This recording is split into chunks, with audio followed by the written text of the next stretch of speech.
much fun to be talking with you. I'm here with María Gómez López. Yes. Hi, I'm a fellow here at the Institute for Ideas and Imagination, the Abigail R. Cohen Fellow, and I'm here with Dorothea. And I'm the Gebhard Professor of German Language and Literature at Columbia University. And I'm teaching here at Reed Hall in the Literature History program this term.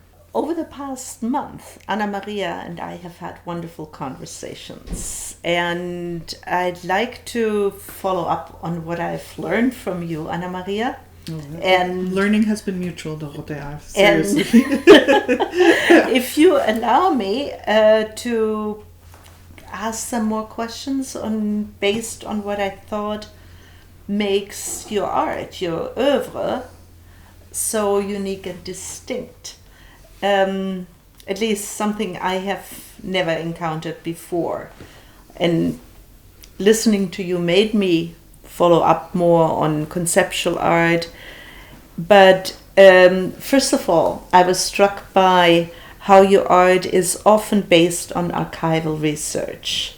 Can you talk a little bit about that? Yes, certainly. I have to say it's been a real pleasure to be able to begin unpacking some of the question of the artifact with Dorothea, and particularly being and sitting in her classes at Healy, which is one of the pluses of being a fellow. I'm very grateful to be able to do this now. I tend to work as an interloper in the archive. I am not a historian. I'm not a historian of science or a historian of medicine, but I find I gravitate towards these artifacts because they are connected to sort of a material curiosity of sort of people who have been carrying out works that I find look similar to mine, but or feel similar to mine, but that I draw a connection to. And they serve as homing devices. They serve as the inspiration for a work. They might even constitute the majority of a work. But ultimately, it's kind of a fidelity to that material object which someone has pursued before me that really is important. Yeah, and I'm sure we can address more in more detail how you've been working with that. What also fascinated me when I looked at some of your work is how it's conceptual art, but it's quite removed from performance art. Yes. And raises questions for me on how you show it. And whom do you think of? How do you think of your audience? Yes. Maybe we can illustrate it a little bit if we think more about the discrete projects you have completed. Yes. Maybe you can talk a little bit about the last completed work that you're going to show this fall at the Stedelijk. Yes. And which has this poetic name, Inoculation, yeah. And it involves what you call in good German a Selbstversuch. So I think they're very interesting aspects that I'd like to hear you talk about. Well, so I'm very grateful for the curiosity now and before. It is in fact a work that, as you well say, and it's best said actually in German in this case, a self-experiment, which for those who are not familiar with the project was the germination of a seed in my eye. And this ocular germination is, as you mentioned before, it has an artifact and archival nature. I really was interested to see if the process could work, first and foremost.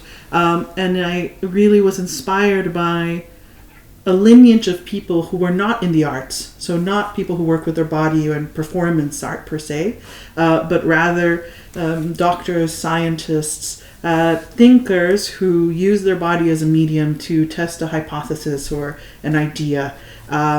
With the Inoculate, one of the people that was floating around, and this is actually how we started talking together, was Johannes Wilhelm Ritter. and he was somebody to whom we owe ultraviolet light as a concept, but who stared at the sun in pursuing a very kind of standard form of self-experimentation that took place in the period, it's sort of late 18th century, early 19th century, of people testing sort of the limits of the eye and the question of color when seeing at the sun. How by prolonged viewing of the sun you would have your reference of color shift. I didn't pursue an ocular germination for that purpose, but I was captivated by people who stared at the sun, and also people who let their tears be consumed by other animals. You know, there are many moths and butterflies, for instance, who consume protein in tears or in sweat. Sometimes people may remember certain elements in the news of wasps getting into people's eyes or elements like this, but there are scientists who put themselves in the condition of being able to have other life forms sort of take part of their physiological processes. So that's perhaps a too long an explanation to the question of self-experimentation, but in my particular case, carrying out the project was just the beginning. It became the excuse to carry out an archival research that continues to this day in the form of the seed, in the form of further self-experiments, in the form of tears and bodily fluid and ocular prostheses, and yes, it continues going, even though it has in fact been completed and stopped. How did you choose the tear duct? As I mean, you put a plug in the tear duct and implanted into the tear duct, the plugged tear duct, the begonia seed. Yes. What made you think of the tear duct? Well, actually, this is a nice opportunity to actually show the tear duct, because not everybody knows where the tear duct is located. And tear duct is not where your tears come out from, but rather where they're drained. In this case, they drain from, they come from the lacrimal glands over here and kind of irrigate the eye before going down through your nasal lacrimal passage. And for me at that moment, I had been doing several not very good tests of how a botanical specimen or fungal specimen or lichen specimen could survive with the surface moisture of my body. And it was very evident that wasn't working. And so I thought to myself, well, what is a place that guarantees a constant irrigation without compromising my mobility to the point where I cannot sort of easily sort of carry out my day, although that certainly wasn't the case when I was doing this ocular germination. And as Dorothea already said, I used a plug, and the plug looks something like this when it's made magnified, but it is a very small prosthesis. It's actually a silicone prosthetic that's made to fit the diameter of the tear duct, and what it does, it's hollow inside, so it collects tears that later further irrigate the eye. This is for people with very dry eye. And what I had to measure was the diameter of the plug and a seed that would be small enough to fit into the plug, but large enough not to get flushed out with the tears, so that it would be lodged in, quite literally. And to perhaps that the manual is not as clear, but to sort of really go into the microscopic of the actual process to sort of show the protagonists of the self-experiment, so to speak.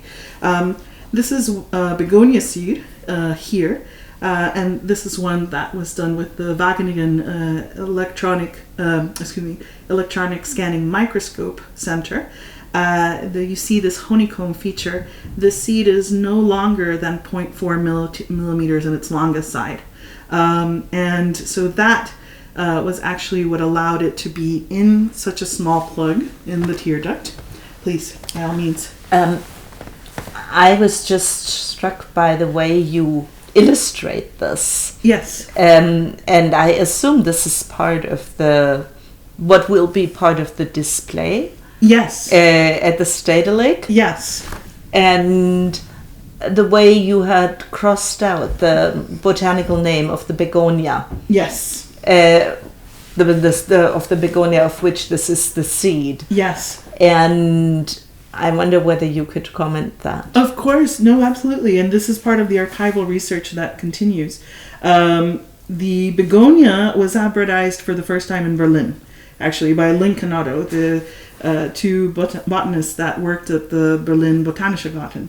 And it was sort of a castaway plant. It was the Begonia cuculata, which was the plant that from which it was later hybridized, sort of hitched a ride in a package that was sent, really, from northern Argentina or southern Brazil. We don't know, but for sure, it was sent to Germany.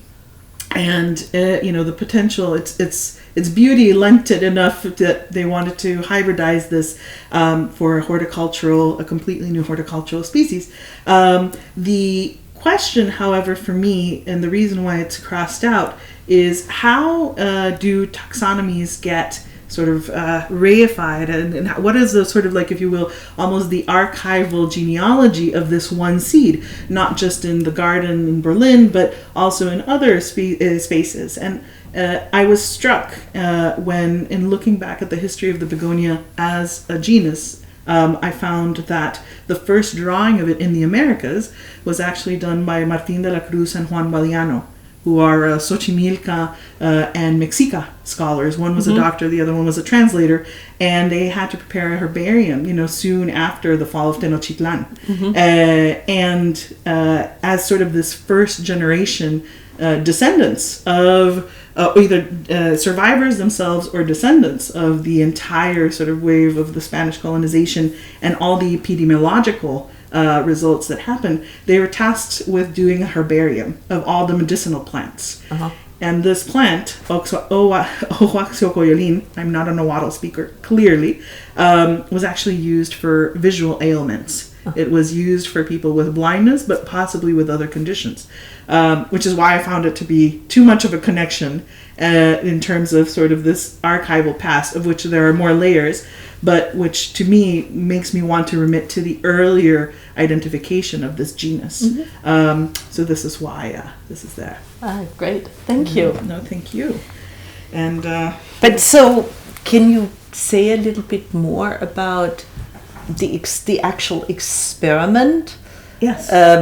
Because I think many of us are interested in how you did it, where you did it, how long it lasted. Yes. And how did you document it? Yes. Yeah, I skip over that fact perhaps because, as you know, for me, even though I'm very happy that it was a successful ocular germination, it's not as important that people know that I did it. This is why the manual is actually the real product of this project, is that it can circulate and anybody can do this. But to answer the question of how this particular instantiation of ocular germination happened, it took 12 days. In total, roughly, because I wasn't observing the entire time. I put in the plug the seed, and I put then the plug and seed into my eye. And it was done with an appropriated medical device that actually already came loaded with this plug. And I waited. The majority of the time, really, like the vast majority of this experiment was me lying on a bed table. And I say that because I wanted to have an elevated table and my bed was too low. And the reason I wanted it elevated was because I was underneath a skylight. And I wanted to maximize the amount of light that I could capture. It was in the US. It was in the fall, November, cold, low light. And so I wanted to, yes, as I said, maximize light capture, but also stay in a somewhat stable environment. Did any of these things actually help the ocular germination happen? I don't know, because as we've spoken before. You didn't repeat it, huh? I have not repeated it yet, but I do want to repeat it again. But I had done a series of tests of the plug with the seed outside of myself. And so, but the reason I say these things, we don't know if they worked or not, is because seeds are super resilient, and they can grow in the most adverse of circumstances. But for myself, I do feel that maximizing light capture was a key part. Although I had a shield, because as you can see I wear glasses, and I'm constantly fiddling with my glasses and my eye, or pulling hair off my eye, and so I was genuinely afraid to dislodge it, something I'm no longer afraid of now.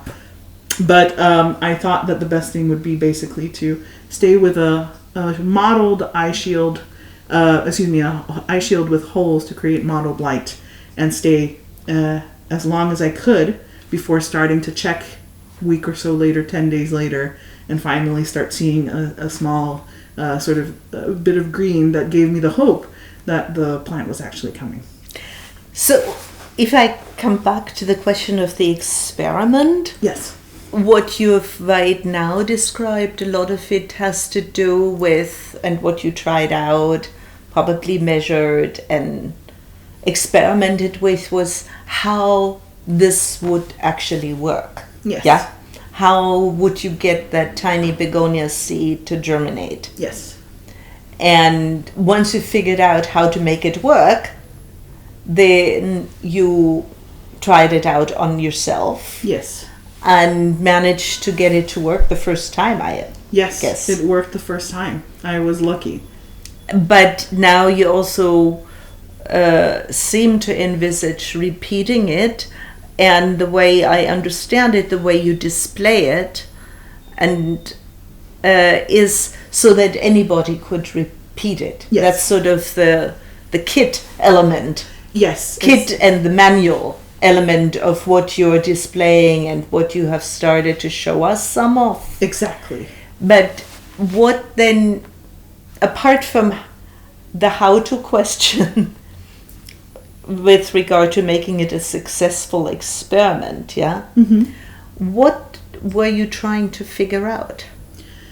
That's a very interesting question. I was very nearsighted. I'm very nearsighted per se, but I was particularly nearsighted then. I wanted to see if I could make it happen. If I could have a seed germinate in my eye. And it seems like a very flat answer, but it came from a frustration at the time, I think, with doing, trying to be sort of a round hole in a square peg, or rather, a round peg in a square hole. I was working in painting and observational, figurative painting. And so... This is interesting. Yeah. This is very interesting. So it was... there is, in a way, a small slice in your answer that has to do with an autobiographical element. Yes. But the main question for you was to figure out something about sensory perception. I think something about the question of the body, an embodied experience versus a represented experience. And that doesn't mean I'm not representing it now, but I think I hit a limit to how far I could go with painting as some exteriorized process. But I certainly wasn't necessarily interested in the autobiographical, or at least as the generative creative locus of the work. Mm-hmm. Or that other people even could identify it with myself. But I inhabited the body, let's say, with a level of a commitment and curiosity that was really the only medium I felt I could have. It's still to this day, actually, the only medium I feel I can really have. That's fascinating, and that's all. Maybe it has to do with how much of your own process you then decide to show or not to show, exactly. To exclude. Yes. Yeah, I'm glad you used the word kit, because indeed these booklets that I'm showing are part of a kit with all the instruments of how to do it, but I'm more the excuse or the prompt for it. The idea is really to have other people feel they can inhabit the work, be it as a thought experiment or really as a process they carry out themselves. Mm-hmm. And that's why it's so important for me to use materials that we, let's say, bodily materials that we all share, such as the tear. Yeah. Which then, I guess, is also, it's quite removed from the question of your individual subjectivity. Yeah. And lets me understand how you distance it from also performance art. Yes. Take yourself in a way out of it and make yourself basically a stand-in. Yes. Absolutely. For any imaginable beholder. Yes.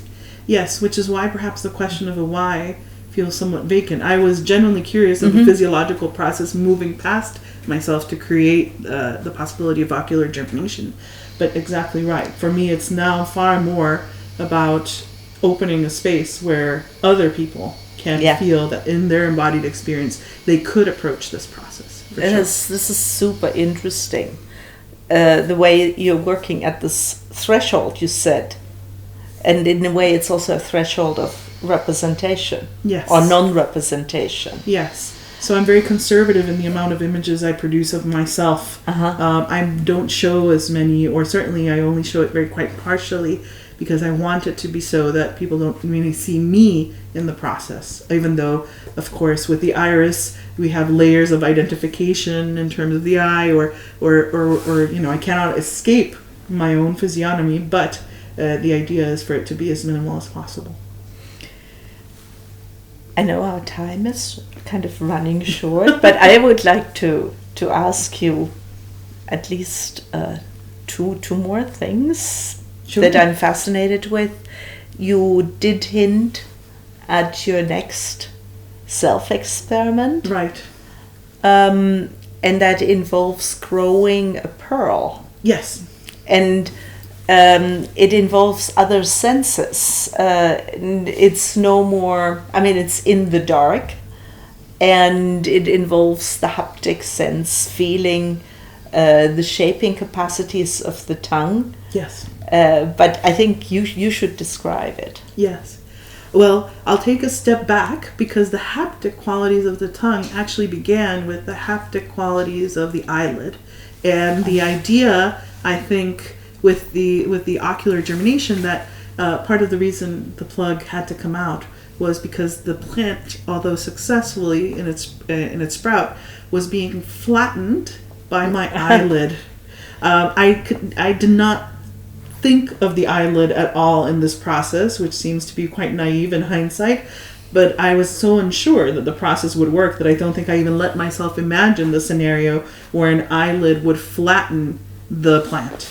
And that, the material reality of a hard pressing eyelid was something that took me entirely by surprise. And so for me, I think there is where the actual possibility of shaping something with my body from the interior actually started being a reality. I would say the key part of also Inoculate, that is feeding the Pearl project, is the question of the lacrimal fluid or let's say the bodily fluid as a medium. Because this, to be successful, will depend not just on the movement of my tongue to create a contour, a spherical contour, but actually the ability of me to control my saliva and to not, let's say, quite frankly, drool. Truly, no, that's really it.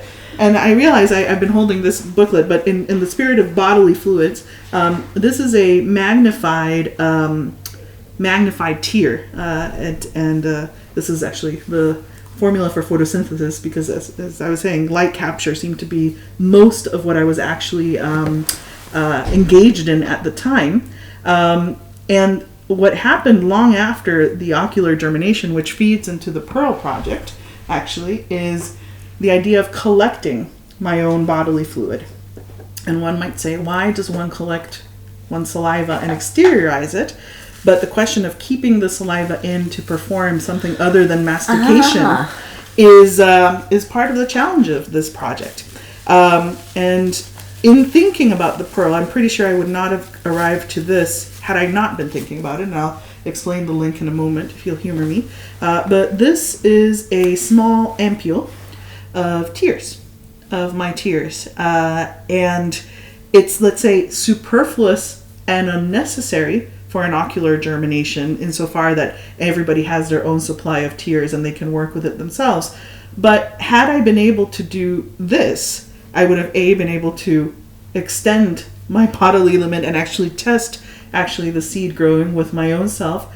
But for the Pearl, me exteriorizing drool, keeping drool in, and having it do something other than masticate and actually lubricate a solid, so kind of sculpting the Pearl, is a big part of this. So this is why I wanted to to show this because the pearl is going to have a very similar formula, if you will, than the eye. It's bodily fluid, a silicone prosthetic, appropriated in the case of the eye, modified in the case of the pearl, and some other substance, either a seed or sort of like the beginning, let's say the layer, the beginning initial layer for the project, the nucleus. And how these things come together, it will be a little less obvious than the seed, but it carries the same sort of general shape formally. Is there also a connection? I mean, it's all invisible. The growth of a pearl, and in your case, it's not inside a shell, but inside the mouth, underneath the tongue, I guess. Yes. But so it's in the dark mainly. Definitely. But you had this in other projects, connections with especially photography and various aspects of light. Is there this connection too? Absolutely. I would say there's been stages of feeling of my embodied self in relationship to a camera or being the camera. So with ocular germination, I was very much concentrated on exterior light, for the success of the project. And with another project in which I'm sort of still halfway and sort of moving through with blood, I'm working with a cannula, let's say, and it's kind of a similar formula: bodily fluid, a sort of silicone disposable, a moment of insertion. And in that way, I'm sort of kind of beginning to think of an interiorization of a tool that is akin to a camera, because the inside of a vein is called lumen. And the moment in which a lot of the technologies for hypodermic needles were developing, at least here in Paris, had something, I think, for me, a very interesting connection to the aperture of a camera. But with the pearl, I'm actually seeing the pearl as a bit of a photographic reel or a film reel, and one that is developed inside the mouth. And it's really a concentric layering of multiple structures that come together, but you can really clearly see a beginning and an end. And the fact that it is happening in the dark, quite literally, is something that for me is very interesting. It's developed in the dark. Exactly, right. It's an iridescent, luminous, structurally luminous object, but yes, it is entirely created in the dark. Wow. I think we should maybe just address a little bit the first, I mean, at least for me, it was very influential to understand or get an access to your work, was I saw the 10-minute film that you produced after you did research on that early 20th century he was not a paleontologist. He was a paleontologist. Well, interestingly, he's trained in geology, but he really is a paleontologist. It's just that the title didn't exist then, or at least the training for such. Okay. Yeah. So, in the way you produce it, it's quite a beautiful work, mainly with stills, exclusively, right, with photographic stills. The way you examined the archive, but then produced your own film and brought out various intersections of this 20th century paleontologists. Also work with photography. Yes. Can you describe it a little bit more? Of course. The film is called Ontophonomy, and the paleontologist is called Johannes Weigelt, and he had an early role in the history of a field that's, again, called taphonomy, which is everything that happens to an organism after death. And sort of the idea to understand a fossil in time, he had to understand current contemporary death around him, animal death. And to do that, he used a camera. And the camera was, I think, deployed not just as a scientific documentation device, but really a broader tool for carrying a parallel practice that was far more artistic. And so I'm interested in scientific figures that have this parallel kind of inclination into the arts, or vice versa. But also, in his particular case, he was really trying to give shape to his area of inquiry, which is how organisms basically gradually integrate into an environment to the point of some becoming fossils. Yeah. Did you learn about Weigelt while you studied forensic anthropology? I didn't learn about Weigelt actually then, but I learned about taphonomy. Okay. And usually in every textbook I saw, the kind of definition of taphonomy was given, and everybody credited Ivan Yefremov, who was a Soviet paleontologist who coined the term taphonomy. Mm-hmm. But when you look at Yefremov's work, quickly you get to Weigelt and to other German paleontologists working at the time. But Weigelt certainly stood out in his photographic commitment of looking at dead animals and taking pictures of them, pretty systematically. He published his book in 1927, Recent Vertebrate Carcasses and Their Paleobiological Meaning. So I'm glad you're not going to make me say the title in German, because I'll butcher it in front of the camera. But yes, it is truly... It is a photographic work. I work most of the archives in history of medicine and science. I think at some point end up with a photographic or radiographic, diagrammatic, technical illustration, patent drawing. There will be some visual element, but the photographic for me is very important. And always black and white? Yes. I very much appreciate it. I mean, even though I do color photography, I think more and more, and especially with the Pearl, the question of what is black and what is white is becoming something I'm consumed by. Because if you look at the materials, calcium carbonate, all of these elements, they do not look iridescent as in the Pearl. It's all coming together in their structural laminar sort of concentricity. But I owe to you so much, Dorothea, that I know I really have to say the haptic, the sensorial, the buccal as a site. I have the pleasure of participating in your class here at Healy, and I owe you so many references, but one in particular is not letting me go, which is the Herder. Gottfried Herder? Is it Johann Gottfried Herder, Johann yes. Gottfried, another Johann. But yes, the question of sort of the place of the Pearl project being the part where the site of language, but also the site of the sensorial, which is not, or the haptic that we don't reach out towards, but it's the interior haptic. But it's sort of this is something that I owe to you, that is already imbricated in the project to no way that it could be extricated. So and I would not have really arrived to this without you. I would love to hear your thoughts about that, again, knowing that I have had the pleasure of doing so in the classroom and seeing you were wonderful teaching. Well, we'll talk more about these 18th, 19th century philosophers, I hope. Yes. But would you care to actually have a tidbit for our future conversation?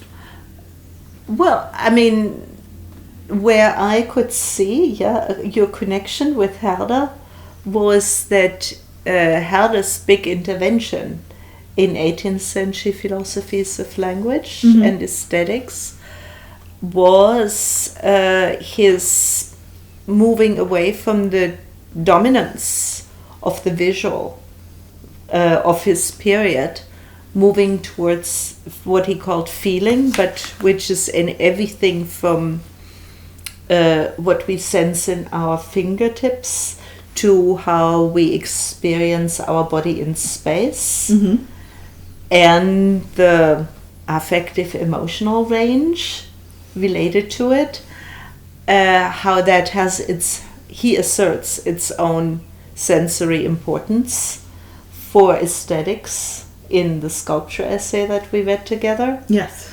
And then he does something similar with regard to the aural, AURAL sphere, and hearing. Yes. As opposed to the visual sphere.